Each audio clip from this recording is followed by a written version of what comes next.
I couldn't sleep. My mind wouldn't let me be. After tossing, sheets tangled between tired limbs and a brain turning, I gave up and got out of bed.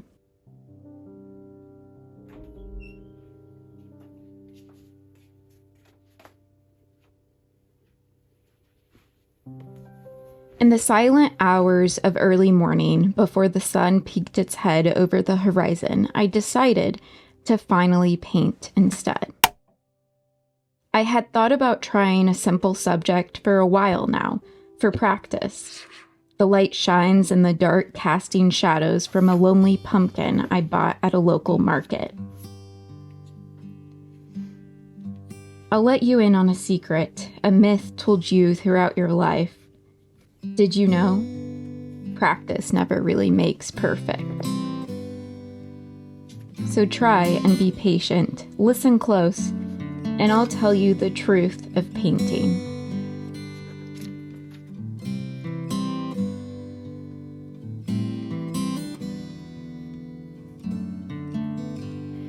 They say to start with something blue, a shade of lost longing to block in the darks and lights of your life.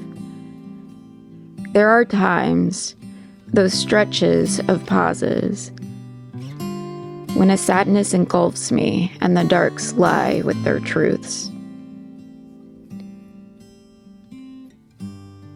And you know, they say this creates depth, but I ask, how deep can a soul be before drowning in its own melancholy?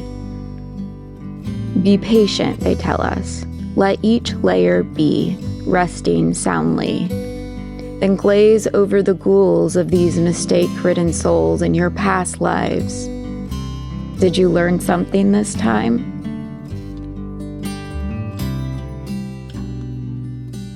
Perfection is subjective. It depends on who you ask. Then, I know you're thinking, what truly is the objective when we practice?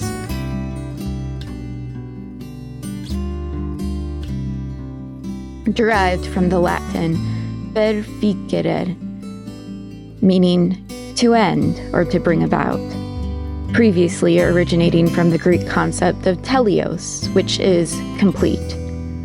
This notion of perfection has eluded us throughout our history, as early as Plato and his realm of forms envisioned as a true world mere mortals would be blessed to glimpse, as we are just shadows of truly perfect concepts.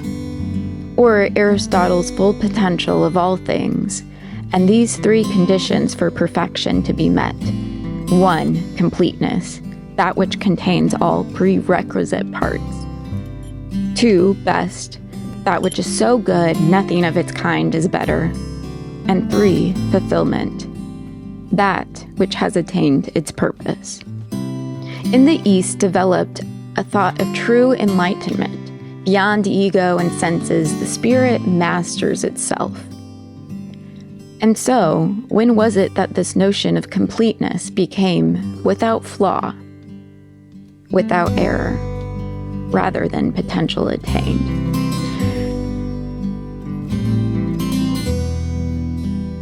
Perhaps when Descartes proclaimed a connection between imperfect and limits.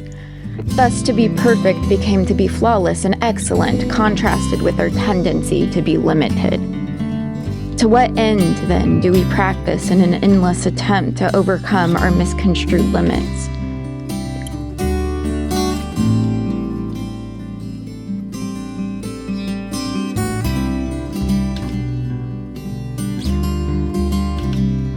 In middle school, I had this teacher, who I liked well enough. But he had this motto of sorts, one which he'd have us recite. Good, better, best. Never let it rest until your good is better and your better best. The thing about being best is that I rarely am. I doubt you are too. We all deviate between the extremes of worst and best, more often falling somewhere in between. I found myself too buried in this graveyard of only goods and just betters, with quite a few poor attempts, trying to play catch-up in a world only interested in best.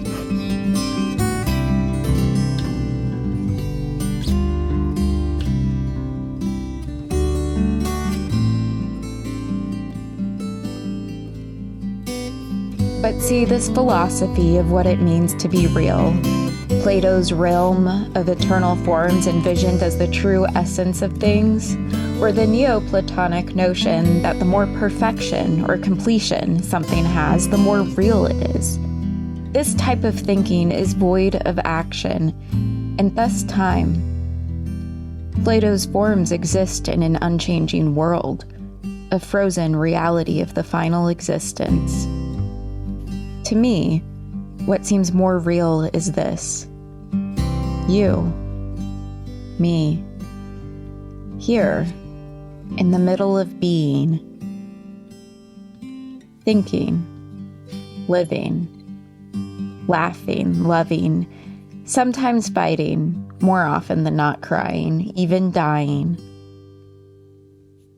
being born, decaying, only to give form to new life again. Perhaps we are just mere shadows of what it is to be human. But, you can learn an awful lot from a shadow.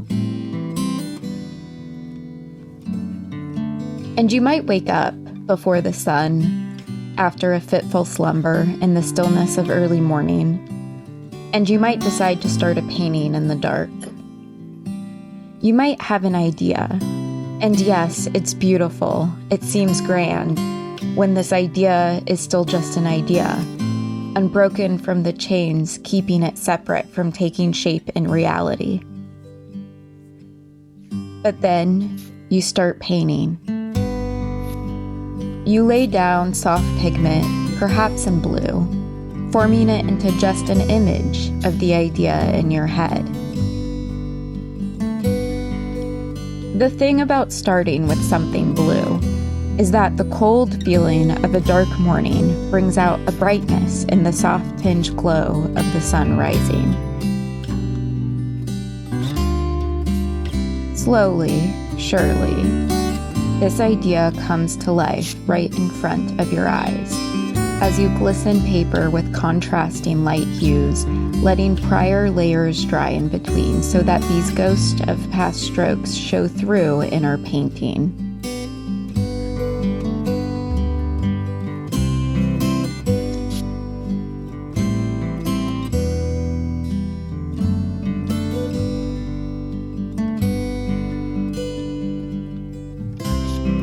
The thing about glazing is that no single layer is meant to be perfect. You have to learn how to be okay with each shade of past mistakes. And in this way, dimensionality is built to form the whole painting. Maybe you obsess over it. This line, that color, no, the composition just isn't right. So you crumple up your attempts and restart. You're not your best, so wake up and try again. There's a whole world out there waiting to tell you how to be good, better, best. But it is okay to rest, to breathe, to enjoy the process. It's okay to just be. Because an idea is just an idea until you bring it into the light, letting its shadow cast its form, just as you wrestle with unfolding truths throughout a long night.